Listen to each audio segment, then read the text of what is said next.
တိပဋ္ဌာန်တရား၄ပါးနဲ့လိုက်အာနာပါနတတိကိုယူရကာယသတိပဋ္ဌာန်ဝေဒနာသတိပဋ္ဌာန်စိတ်ဓာတ်သတိပဋ္ဌာန်သူ့သဘောနဲ့သူသွားလိမ့်မယ်လုံးမယူနဲ့မပြေဖို့ခန္ဓာကိုယ်ကြီးလည်းငြိမ်သက်စွာကာအိန္ဒြေလုံးဖို့ရာရင်လည်းမကုန်နဲ့နာရင်လည်းမပြေနဲ့တထိုင်နဲ့အပေလေးပါလွတ်အောင်စိတ်ကလေးကိုပြင်မလို့အသေးတပ်ဖို့ပါဘူးကနဦးစိတ်ကလေးဟာအာနာပါနတတိကိုယူပါအစ္ဆတသဏ္ဍာန်ကတွန်းတဲ့သဘောလေးဗဟိတကတွန်းဝင်တဲ့သဘောလေးဘာကိုသိရမှာလဲတွန်းနေကန်နေတွန်းနေကန်နေဒီစိတ်ကလေးပဲသိဒါလေးပဲသိတွန်းတာလေးကိုသိလိုက်ကန်တာလေးကိုသိလိုက်ဒကမာကြီးတွေကိုစိတ်ကလေးကိုပြင်ញင်လို့ဒကာကြီးတွေကိုစိတ်ကလေးတွေကိုပြင်ញင်လို့သေဃာကြီးကိုစိတ်ကလေးထားကြဖို့ဒီယုံနဲ့ဒီနာဖြစ်လာရင်တော့သေတော့သေရမှာဒီကနေ့သေမလားနဲ့ဖန်သေမလားသဘဲသေမလားဒီလသေမလားရှင်းလသေမလားဒီနှစ်သေမလားရှင်းနှစ်သေမလားမသိဘူးသေတော့သေရမှာပဲဒီယုံနဲ့ဒီနာဖြစ်လာတာကအသေးတောင်းတာသေမလို့တောင်းလာတဲ့ခန္ဓာကြီးအဲ့တော့သေပင်သေညာတော်လေအသိလေးနဲ့သေရရင်အမျက်ဆုံးတရားရအသိမရှိဘဲနဲ့ငါနဲ့သေရင်ငါခံရရမယ်ငါမရှိတဲ့တရားကိုရှိတယ်လို့ထင်လိုက်လို့ရှိရင်ဝေဒနာမြတဏှာကုသောပြီဆိုရင်ကိုချိုးနေကြအဲ့ဒါကြောင့်မလို့အသေးတတ်ဖို့ဟာကိုအရေးကြီးပါလေကနဦးစိတ်ကလေးဟာမျက်စိမှိတ်လိုက်ပါအာနာပါနတတိကိုစိတ်ကလေးတည်ငြိမ်အောင်ယူပါအစ္ဆတသဏ္ဍာန်ကတွန်းတဲ့သဘောလေးကိုသိပါမသိဘဲနဲ့မထွက်နဲ့ဗဟိတကတိုးဝင်လာတဲ့သဘောလေးမသိဘဲနဲ့တိုးဝင်တယ်လို့မသိဘဲနဲ့မဝင်စီနဲ့တိုးထွက်တဲ့သဘောလေးကိုသိလိုက်တိုးဝင်လာတဲ့သဘောလေးကိုသိလိုက်သဘောတရားလေးကိုတွန်းတဲ့သဘောလေးသိလိုက်ပါကံလာတဲ့သဘောလေးသိလိုက်ပါတွန်းသဘောကံသဘောတရားလေးကိုသိပါအဲ့ဒီလိုသိစိတ်ကလေးငြိမ်းလာတယ်ဘာမှမစင်စားနဲ့အတိတ်ကိုလည်းမတွေးနဲ့မရောက်သေးသောအနာဂတ်စိတ်ကိုလည်းမမျှော်နဲ့ပြည့်စုံပါတွန်းနေကံနေပဲနှာပြီးဝတကားကနေပြီးတော့တွန်းနေကံနေတွန်းနေကံနေဒါလေးတစ်လုံးနဲ့သိတာများများပဲသိနေဒါအာနာပါနတတိပဋိကံကိုယူတာပဋိကံယူနေတာစိတ်ကလေးငြိမ်အောင်တွန်းတာလေးသိလိုက်ပါကံတာလေးသိလိုက်ပါ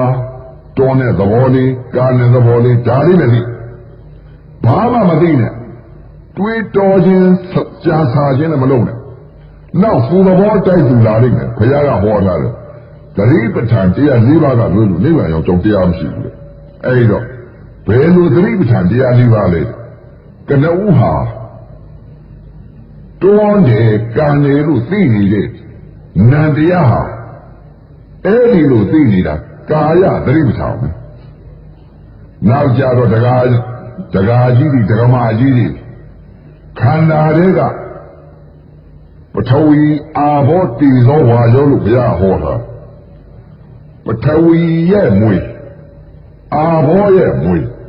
တိဇောရဲ့မွေဝါယောရဲ့မွေတတိလေးပါမွေကြီး40တိုက်ပြီးသေးရတယ်အဲ့တော့ပထဝီမွေကြိုက်လာပြီဆိုလို့ရှိရင်ပေါ်လာပဲသတ်မဲ့ဥစ္စာပေါ်လာတယ်ပထဝီမွေ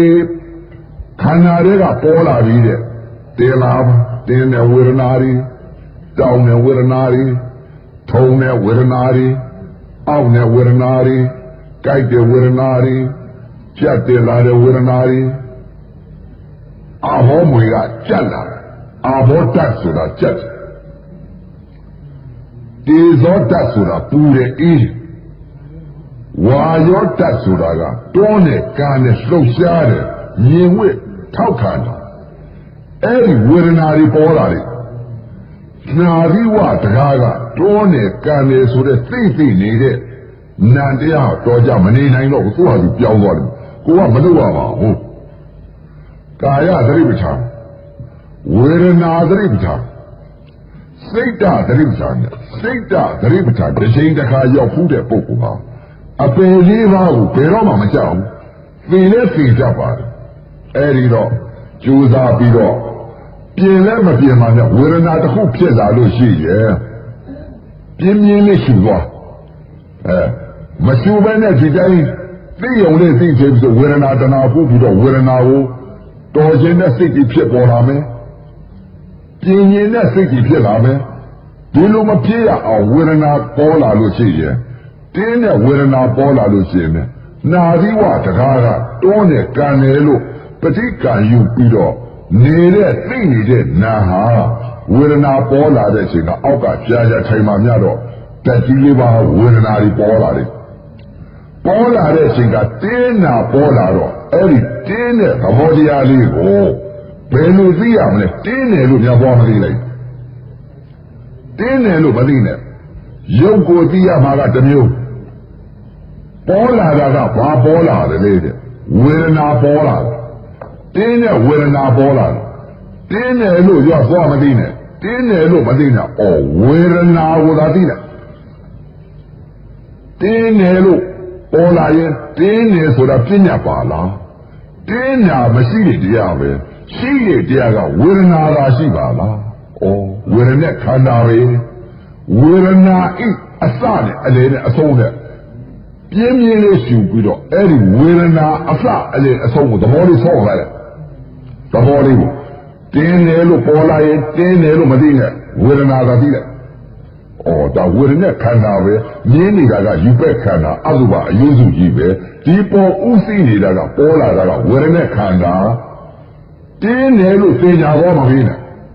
တောက်နေပေါ်လာရင်တောက်တယ်လို့သိညာမပြီးနဲ့ထုံနာပေါ်လာရင်ထုံတယ်လို့သိညာမပြီးနဲ့အောက်နာပေါ်လာရင်အောက်တယ်လို့သိညာမပြီးနဲ့ကြိုက်တာပေါ်လာရင်ကြိုက်တယ်လို့သိညာမပြီးနဲ့ဘာပဲပေါ်ဝေဒနာခန္ဓာပဲဝေဒနာသာရှိပါလားတင်းနေတောက်နေထုံနေဆိုတာစိတ်ဓာတ်သင်္ခါရတွေဖြစ်ပြနေတဲ့စိတ်တွေပဲ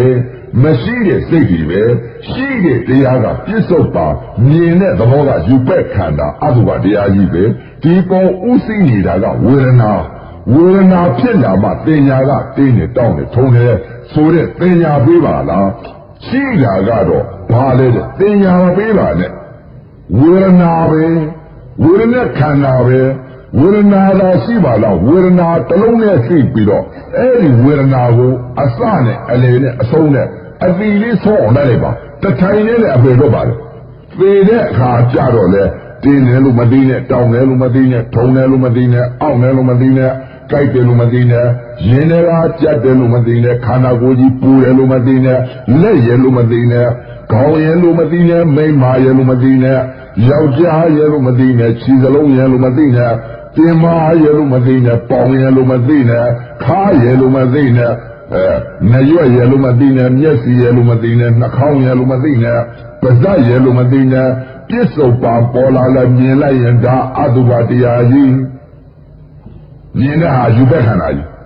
အတုပတရားကြီးအယုစုကြီးဒီပေါ်ဥသိနေတာကတက်ကြီးလေးပါပေါ်လာတော့ရုပ်ချင်းတက်ကြတဲ့ဖသဝေဒနာဖြစ်လာဝေဒနာခန္ဓာဖြစ်လာအဲ့ဒီဝေဒနာခန္ဓာဖြစ်လာတော့ဝေဒနာလာသိတင်းနဲ့တောင်းနဲ့ထုံတယ်လို့များဘောမသိနဲ့အကျိုးတရားကြီးအပေလေးပါကြာရောက်မဲ့တရားကြီးအဲ့ဒီဟာခလေးလေးလည်းသိလူကြီးလည်းသိတင်းနဲ့တောင်းနဲ့ထုံတယ်ဆိုတာခလေးလေးလည်းသိတယ်လူကြီးလည်းသိတယ်လူတိုင်းသိတယ်အသိအဲ့ဒီလူတိုင်းသိတာကဘာအသိလဲမိစ္ဆာအသိအဲ့ဒီမိစ္ဆာအသိအဝိဇ္ဇာအသိကိုမသိရဲနဲ့ဝိဇ္ဇာပညာအသိကိုသိဖို့ဝေဒနာပညာလွတ်ပြီးဝေဒနာပညာဖြစ်အောင်သိပါပြစ္ဆုတ်ပါတင်းနာပေါ်လာလို့ရှိရင်အော်ဒါဝေဒနာခန္ဓာပဲလို့လားဒီမြင်တာကယူပက်ခန္ဓာဒီပေါ်ဥသိနေတာကဝေဒနာခန္ဓာဝေဒနာပါလားဆိုပြီးဝေဒနာဤသဘောတရားလေးကိုသိပြီးတော့အစနဲ့အလယ်နဲ့အဆုံးလေးလိုက်တယ်ဆုံးတဲ့သဘောလေးသိနေတယ်အဲ့ဒီဝေဒနာကုံဆုံးသွားတော့စိတ်ကလေးကတင်းငြိမ်ပြီးအေးတက်ကလေးခံစားလေးစိတ်ကသတိပ္ပံရောက်သွားတယ်အဲ့ဒီစိတ်ကသတိပ္ပံတစ်ချိန်တစ်ခါရောက်မှုတဲ့ပုဂ္ဂိုလ် ငါသိလို့ရှိရင်ဒီလိုပဲဒီရုပ်ဝေဒနာဖြစ်လာမှာပဲဒီလိုပဲငါသိတင်းနဲ့တောင်းနဲ့ထုံနဲ့ကျင်းနဲ့အောင့်နဲ့မသိပဲနဲ့ဝေဒနာပေါ်လာလို့ရှိရင်ဝေဒနာခန္ဓာဝေဒနာသိပြီးတော့အစနဲ့အလယ်နဲ့အဆုံးနဲ့ဒီဝေဒနာတစ်လုံးနဲ့သိပြီးငါအစအလယ်အဆုံးသိရမှာပါလားလို့ဒီဒုက္ခဟာဆုံးသွားလို့ရှိရင်စိတ်ကလေးကတည်ငြိမ်ပြီးတော့ငါခဏသိရှိတာပါလားလို့သိလိုက်အဲ့ဒီတော့သဘောပေါက်ပါလိမ့်မယ်အဲ့ဒီတော့ဝေဒနာတစ်ခုဖြစ်လာလို့ရှိရင်လည်းမပြင်လိုက်ပါနဲ့တထိုင်နဲ့အပယ်လေးပါလွတ်အောင်လို့စိတ်ကလေးတွေတင်ပြီးတော့ပြင်ပေးနေတာအဲ့တော့ဘုရားကဟောထားတယ်တင်းနာပေါ်လာလို့ရှိရင်တင်းနာကိုဝေဒနာသာသိလိုက်တင်းတယ်လို့သိညာမပေးနဲ့တောင်းလာရင်တောင်းတယ်လို့များသိညာမပေးနဲ့ဖြစ်တယ်ပြက်တယ်လို့လည်းသိညာမပေးနဲ့တခုတည်းသိတလုံးနဲ့သိဝေဒနာသိညာလို့ပြီးဝေဒနာပညာဖြစ်အောင်ချက်နဲ့သွားမယ်ချက်နဲ့ဘာကြောင့်လဲတဲ့ဝေဒနာကိုဥပါဒာလုပ်ပေါ့ဥပါဒာနဲ့ခန္ဓာချုပ်ပေါ့ဝိဇ္ဇာခန္ဓာကြောင့်အဝိဇ္ဇာခန္ဓာ၅ပါးချုပ်ပေါ့ဘာကြောင့်လဲတဲ့အရိယသူတော်ကောင်းများသောတာပတ္တိမကဘာနဲ့သတ်လိုက်တယ်လေတဲ့ပြစ္ဆုတ်ပါတင်းနေတောင်းနေထုံနေကျင်းနေအောင့်နေဆိုတဲ့စိတ်ဓာတ်သင်္ခါရတွေဖြစ်နေတဲ့ဥစ္စာဘာသွားသိလိုက်တဲ့ဝေဒနာခန္ဓာဝေဒနာတစ်လုံးနဲ့သိတာအဲ့ဒါ message ပဲအဲ့တော့တစ်လုံးနဲ့အသိခိုင်းတာတင်းတယ်လို့ဆိုရင်တင်းတာကြီးများဘောမရှိလိုက်နဲ့အဲ့ဒါကခလေးလေးလည်းသိတယ်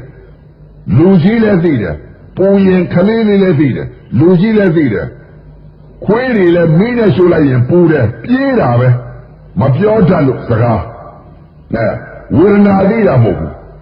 တကယ်ရှိတဲ့တရားဝေဒနာခန္ဓာကိုသိတာမဟုတ်ဘူးခလေးလေးလည်းသိတယ်တင်းတာလည်းခလေးလေးလည်းသိတယ်တောင်းတာလည်းခလေးလေးလည်းသိတယ်ထုံတာလည်းခလေးလည်းသိတယ်ပူတာလည်းသိတယ်အေးတာလည်းသိတယ်လှုပ်တာလည်းသိတယ်ကြက်တာလည်းသိတယ်ပူတာလည်းသိတယ်ငြိမ်းနေတာလည်းသိတယ်ဒါခလေးလေးလည်းသိတယ်လူကြီးလည်းသိတယ်ဒီအသိမျိုးသိရမယ်တရားတွေမဟုတ်ဘူးဘယ်အသိသိရမလဲတဲ့ရှိတဲ့တရားကပြစ္ဆုတ်ပါမြင်တာကပါလဲယူပက်ခန္ဓာအတုပတရားကြီးအယုစုကြီးဒါကြီးကအပြာကတာယုတ်ကြီးဒီပေါ်ဥသိနေတာကဓာတ်ကြီးလေးပါရုပ်ဝေဒနာတွေဖြစ်လာမှသင်ညာကပေးတာဝေဒနာဖြစ်လာတော့ဝေဒနာခန္ဓာဝသာသိဒါဝေဒနာခန္ဓာဆိုတာခန္ဓာတွေကပေါ်လာတာဝေဒနာခန္ဓာပါလားဝေဒနာသာရှိပါလားတင်းနဲ့တောင်းနဲ့ထုံနဲ့ဆိုတာကစိတ်ဓာတ်သင်္ခါရတွေပဲစေတသိက်တွေပါလားအဲ့တော့နာဖြစ်ပြချုပ်သွားအောင်စိတ်ဓာတ်သင်္ခါရချုပ်သွားအောင်ဝေဒနာတဏမကူအောင်ဝေဒနာရင်တဏလွတ်နေအောင်ဥပါဒခန္ဓာ၅ပါးချုပ်နေအောင်ဝေဒနာပေါ်လာလို့တင်းတာတောင်းတာထုံတာမသိပဲနဲ့တင်းတာကိုဝေဒနာလာတစ်လုံးနဲ့သိလိုက်အဲ့ဒီလိုသိလိုက်ပြီဆိုလို့ရှိရင်ဒကမာအကြီးတွေအသေးတက်ပြီသေချိုးလည်းနှတ်တယ်ရှင်ချိုးလည်းနှတ်တယ်နားတယ်ကြိုက်တယ်ထုံတယ်ကျင်းတယ်အောင်းတယ်ပူတယ်အေးတယ်ဆိုလို့ရှိရင်လေးပဲထောက်ပြီးတော့မိုးကြောခိုင်းတော့ရေထဲလည်းဖင်လျှော့ဆင်းတော့ငရဲဒီလည်းခံရောဒီလိုသေမာဆိုလို့စိတ်ကလေးတွေငွေကုန်ကြီးကြခံပြီးပြင်းတဲ့ပုဂ္ဂိုလ်လာပြင်းလို့ဥပဇင်းတို့ကနေပြီးအကုသိုလ်စိတ်ကနေပြီးကုသိုလ်စိတ်ကလေးတွေပြောင်းပေးတာလုံရင်လုံကြမလုံလို့ရှိရင်ကိုလန့်ကိုသွားအောင်မယ်လူစေလို့လူမဖြစ်ဘူးအဲ့ဒါကြောင့်မလို့စိတ်ကလေးတွေပြန်ပေးတာမနေ့ကတော့ညင်းနဲ့တော့ပြန်သွားလို့ဒီနေ့တော့ကဲသဘောလေးကိုတင်ပြပြီးတော့အလုတ်တရားပေးတယ်အဲ့တော့အလုတ်တရားကြမှာအသာပါအသေးတတ်မယ်အဲ့တော့စားကြည့်မှသိလိမ့်မယ်ဒုက္ခအမှန်မြင်လို့ရှိရင်ဒုက္ခတွေ့လိမ့်